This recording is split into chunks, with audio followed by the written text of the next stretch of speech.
Hi, it's Joe here. I had my bike in the Heavy Duty magazine, Australian magazine, issue 140 there a few weeks back, and thanks very much to Doc and his team for great magazine too. Excellent tech articles and that. Anyways, since then I've had quite a few people ask me about how to put a T143 into a Dyna wide glide.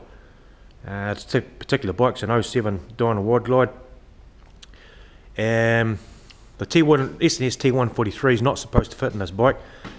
Pretty much everyone's told me it wasn't going to fit, but it's the usual nonsense. You just go ahead and buy it and make the thing fit. So what we needed to do was work out how to, if there's going to be any issues along the way. The bike had an S&S T143 in it previously. Put 17,000 Ks on that in the first year. Wanted to upgrade to a bigger engine, and bought the T143. Got just over 8,700 Ks in the last 7 months, and it's been a fantastic engine. Really easy to ride anywhere. Now, as far as fitting the thing in goes, physically it's not that much different to the 124.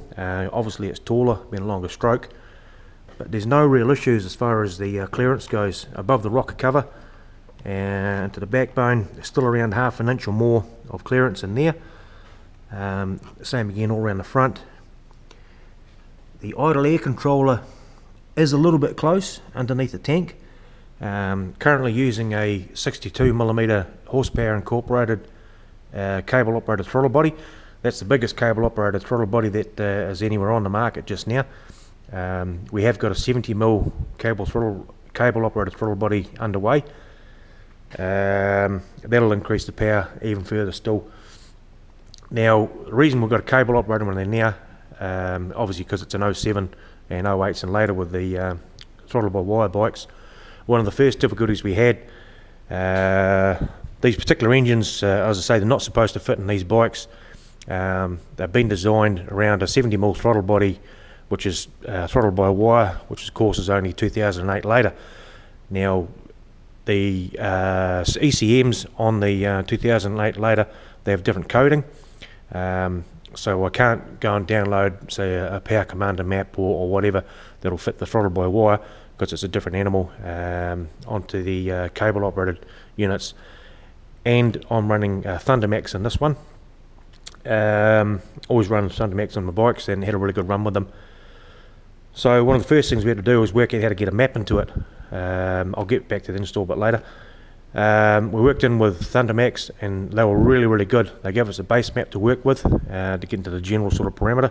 Using the auto-tune functions on the Thundermax, we got it to a point on the dyno where the auto-tune functions could take over from there and refine it further still. We've kept 28 degrees of advance in there, not putting any more in at this stage. Don't seem to feel a need to. It's making good power where it is. Currently making 157 horsepower and 160 foot-pounds at the wheel. So we're pretty happy with it so far. But the 70mm throttle body, that'll take us to a whisker over 175 horsepower, which is the kind of power that they're getting out of these things over in the States at the moment. And the baggers, of course, not in this one. To our knowledge, this is the first one in the world in a bike of this model, for the obvious reasons, the difficulties with the throttle cable and the oiling issues, what we'll get to shortly. We purchased the engine and decided to put it all on ourselves and see how it all went, and been very happy with it. Now there's an install set of instructions from S&S which tell you how to put one of these engines into the baggers and other bikes. We decided to go our own way and completely ignored their very good advice as it was. So we didn't put the oiling system in that they suggested and they supplied with the engine. Instead, we modified the block to run very similar to the standard oiling system. I won't go into too much detail for fear of legal ramifications, other than to say that it's a very simple modification. Any reputable bike shop can do this as soon as they look at the engine and see what needs to be happening. If they say they can't do it, then don't let them go anywhere near your bike. They shouldn't be touching the thing. It's a very simple modification and very effective. What else did we do? The pipes are Bazzani 2-in-1s. Again, these are the only pipes that are made specifically for the 143 because they're a taller engine. They're a stepped header pipe. On the bagger, they come out a lot deeper on the radius. Of course, that interferes with the battery box on the dyno, so I've had to reduce the radius on that and alter the cover shape and size and contour to suit. Took about 300mm out of the collector region for the muffler because they're really long when they're on the baggers, so I shortened the whole thing up so it fits in nicely. Shortened the headers, I think it was about 3" to make those fit. The front pipe remained the same, no modifications to that. Of course, it clears nicely around the cam chest cover. You can see around the front there's no issues with clearance at all. You can see just up there an idle air controller, just a little bit tight. We had to make our own standoffs and air cleaner setup. HP Inc supplies this nice big filter. Problem being that it's just too damn big, and your knee keeps hitting it. It sticks out too far. So I got hold of a tune length S&S unit and cut it all to pieces, cut all the flanges off, made all our own back plates and so on, and bored out the inside to take the upcoming 70mm throttle body and bolt it all on to make it look like a stock unit. So that's worked out really nicely. 6.2 GPS injectors as supplied by Horsepower Inc. They've gone straight in and proven to be more than up to the task of feeding the engine with the appropriate amount of fuel. We wanted this bike to handle. Harleys aren't really known for a great deal of ability in that area. So first thing we did was put a fork brace on it. That was imperative. Next thing was True Tracks. Now, True Tracks are a brilliant product. They stiffen up the whole transmission swing arm as a unit, stop it fishtailing and bloody acting like a boat. So with True Tracks on the front and on the rear, what we also did was modify the swing arm. The stock Harley bushes are basically junk. They got play in them from day one, as does the shaft going through the gearbox on the swing arm. That has play in there as well. So what we've done, tighten the whole thing up, we've thrown out the original Harley bush and put an oversized Vesconite, which is the type of plastic rural hard wearing stuff, Vesconite bush inside there, and the steel section of the bush we've modified so it's got tapers, so that actually locates inside the chamfers of the gearbox drilling, so it locks the whole thing. Instead of just relying on the bolt pressure to squeeze it all together, this actually physically locks the whole lot together as a unit, so it's as tight as buggery. The rear wheel doesn't move at all on this thing now. So that's been a major improvement. Grease nipples on both sides. On the drive side, we've got rid of the junk bearing that Harley supplies and put a proper greasable bearing in there, and that's just been a huge improvement. For the rest of the handling, we had Ohlins on there, and we've gone for these Nitron shocks, which are beautifully made English item. We've had Robert Taylor from Kiwi Suspensions here in New Plymouth. He's done the work on the suspension for us. They've worked out really nice, and we feel they're a better shock, better control than the Ohlins. And when you pull them apart internally, the machining is just simply superior. There's absolutely no doubt about that whatsoever. On the front end, again, Robert's done the work on those. Some fancy Italian thing, and I can't remember the bloody name of them, but they work really well. A huge improvement over a stock Harley. Brakes, stock Harley on the front, the junk, as you know. We're going to get rid of the original 21-inch front wheel, and very shortly putting on a twin disc front using a 19-inch front wheel. So we'll get a lot more tyre on the ground, and we'll be able to get the whole bike's position sitting better so it can handle nicer. But still, at the same time, we want to lift it up as high as we can to get as much ground clearance as we can. Got lots and lots of corners here in New Zealand, and we'd like to make the most of them. So we want to sit the bike up as high as possible. We don't give a shit if it's sitting low and looking cool. That's not much fun. You want to ride the thing. So the rims, We got heavy duty stainless steel spokes on them, kind of the spokes, looks kind of groovy, and they don't rust like the Harley stuff does. The S&S motor is a brilliant bit of gear. They've got easy start cams in them. Now the benefit of that, this is a 10.48 to 1 compression ratio, which is relatively high, but we've got the stock starter motor and the stock battery. No problems whatsoever starting this bike. We don't need decompression buttons or decompression releases, none of that sort of nonsense. They're an engineering marvel, the easy start cams. Google that stuff, check it out, you'll be amazed. So stock battery, stock starter, and engine fires straight up, no problem at all. Been very, very happy with that. The big thing that we found, well, same with any big engine, you got to heat the bugger up first, let it heat up as much as you can, and then give it shit.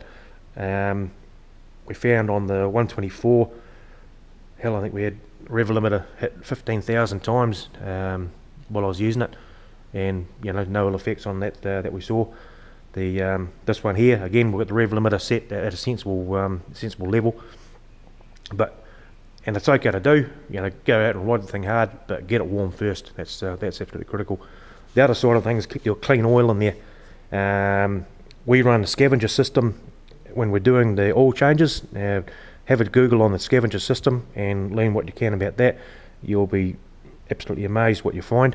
Essentially what it's doing is returning the shitty oil out of the engine, dumping that out before it goes into the sump when you're doing an oil change. You'll see how it works, but essentially you're coming out with about 700 to 800 mils of oil, dirty oil, remains in the engine when you do your oil change. Get rid of all that shit. If your bike shop doesn't use a scavenger system, get another bike shop, because they should have their shit together and be doing it properly. Get all that dirty oil out of there, and you'll have a good engine last a long, long time. Start making a lot of power, and you're going to start breaking a lot of shit. So one of the first things that we broke was the gearbox. The stock Harley gearbox did really, really well considering. Lasted a long, long time with the 124, but as soon as we put the 143 in there, it screamed enough. So we've got a Baker DD7 in there now. Bulletproof, 7-speed, obviously an extra gear, which is kind of cool. Benefit being that the first, second and third gears are lower.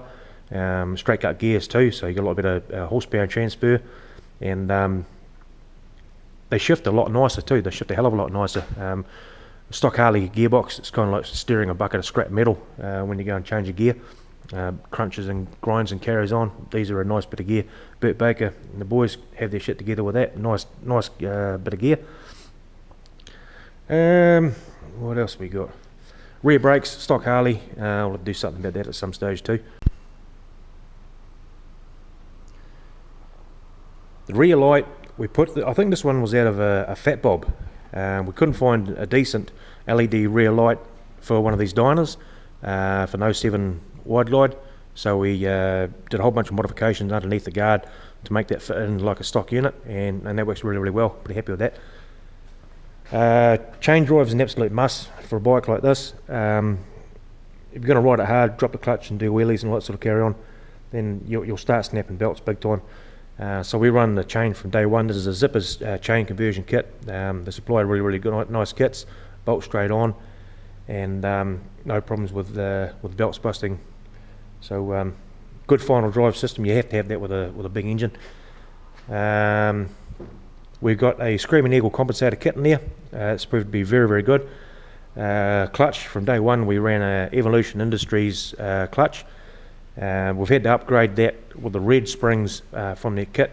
The blue springs that we're running with the T124 just didn't hold up to the torque of the 143. But that's more than happy now, that clutch system. Really happy with that. Shifter thing that we made up here. It's off one of my chainsaws. I sharpened the bugger up before we had it chromed, and it's still pretty damn sharp too. Something just a bit different. Stock Harley coil, Screaming Eagle leads. All the ignition side of it seems to be more than adequate, holding up to the task. The stock Harley fuel pump, again, that seems to be more than adequate to feed the amount of fuel that the 143 wants. Made up our own breather can, just to allow it's just dumping straight out of the rocker boxes straight into the breather. You've got a circulation system in there with mesh and so on. 2.3 litre engine. It's a big engine. You've got to let the guys breathe. B3 heads, of course, on the 143. Really nice heads. The lower, designed specifically for the 143. Big ports, and works fantastically. We're making a lot of power out of this thing, and still with more to come. We haven't got an oil cooler on this thing yet. Being New Zealand, there's not a lot of global warming down here, so it's still pretty damn cold. I'll put a cooler on come summertime, and but other than that, no, we've had no issues at all with the engine. Like I say, you get in there, start her up, and the critical thing is to heat it up first, get the thing hot, and then give it arseholes. You can really beat the hell out of these engines, and they're very tough. Got all the roller rockers, everything throughout the whole thing. They're essentially a race engine, built in the USA, quality gear. So I'm very happy with that. The headlight side of it, just running stock Harley headlight, but with a brighter bulb. I had one of these bloody daymaker things, they call them. They're a waste of time. They're really good if you're looking straight ahead, riding on highways and stuff like that, but we work a lot of corners and stuff and do a lot of nighttime riding, and this is kind of like one of those World War II lights that you saw with with a stripe across them. That's the kind of beam that it makes, so it just shines a beam around, and it's a bloody waste of time. So that's crap, and that's really good. Good for nighttime riding. So that's the skinny on it. Been through a few stators and stuff like that. For some reason they fail. But no, like I say, the install is really quite straightforward on these engines. I'm more than happy to send anyone a map. Thundermax now has a map also of this engine, so if anyone wants a map, they can contact Thundermax directly, and they'll also be able to supply them with a map for a cable operated bike, 07 or earlier, or whatever, and that'll get you up and running. So it's nice to see the earlier bikes having the bigger engines in there. So we'll fire the old girl up, see what sort of noise it makes.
They sound pretty good. It's a big engine, got big pipes on it and so on. Some say the pipes are too big for these size engines. There's a lot of debate out there. We're running what we're running at the moment, and as I say, we're making 157 horsepower and 160 foot-pounds now, so we're pretty happy with it so far. As I keep rattling on, S&S has got a really nice engine, a good combination here. The compression's not that high that you can't run it on some junk. If you run around, if you need to get some fuel off a farmer, you can do so and you can get home. Run it on the highest octane you can, of course, but you know, it's not one of those really nasty, angry race engines that you can't run anywhere. You can jump on this thing and run anywhere in New Zealand and enjoy it. It's you know, they're a great engine. I can't speak highly enough of what S&S has done with this thing. So that's a skinny on it. It's a nice, easy installation. It certainly wakes up one of these bikes.